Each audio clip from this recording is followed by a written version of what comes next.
Bonsoir à tous, journée très compliquée pour les skieurs sur la station des Rousses. Le domaine a été touché en milieu de journée par une importante coupure de courant dans plusieurs secteurs, dont celui des Tuffes. Les sportifs du jour qui se sont retrouvés bloqués ont été évacués, des navettes ont été mises en place pour rapatrier les gens, indique la société qui gère le domaine. Le courant a été rétabli en milieu d'après-midi. Toujours aux Rousses, cet accident entre samedi et dimanche. Un véhicule a percuté et renversé la sculpture de la flamme olympique du rond-point de la Cure. Ce n'est pas la première fois que cette œuvre est touchée. Un accident similaire avait déjà eu lieu au printemps 2021. Ce drame dans le Doubs à quelques kilomètres seulement du Jura. Un homme d'environ 80 ans est mort dans un incendie à la rivière Drujon cet après-midi. 4 personnes avaient tenté de le sauver, mais malheureusement l'octogénaire est décédé après s'être réfugié sur son balcon. Une intervention des pompiers en début d'après-midi en Saône-et-Loire également. Ils se sont rendus dans une maison du quai de Moulins, Montceau-les-Mines, pour une trottinette dans une chambre qui avait pris feu. 5 personnes de l'habitation ont été incommodées par le sinistre, selon nos confrères du JSL. 2 ont été transportés à l'hôpital.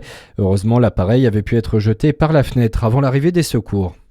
Situation toujours difficile en Côte d'Or après les intempéries des derniers jours. Plusieurs axes du réseau routier départemental sont toujours inondés en ce début de semaine.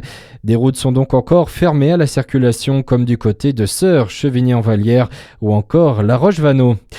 Dans le reste de l'actualité, des premiers éclairages mais encore des questions après cette conférence de presse du procureur de Lyon.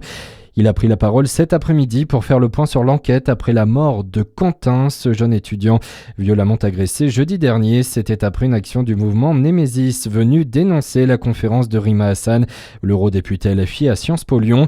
Quentin a été frappé par au moins 6 individus, précise le procureur Thierry Dran, qui a évoqué les enquêtes en cours. On l'écoute. Une enquête criminelle, des chefs d'homicide volontaire et une enquête délictuelle pour violence aggravée par 3 circonstances. Les 3 circonstances, c'est réunion, masqué et porteur d'armes, et du chef d'association de malfaiteurs en vue de commettre un délit puni de 5 ans d'emprisonnement, a été confié au service de police de Lyon.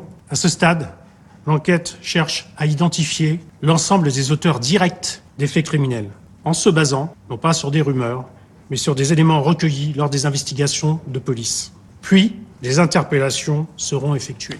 Au moment où je vous parle, il n'y a pas eu d'interpellation. Et le procureur précise également que le jeune Quentin n'avait pas d'antécédents judiciaires.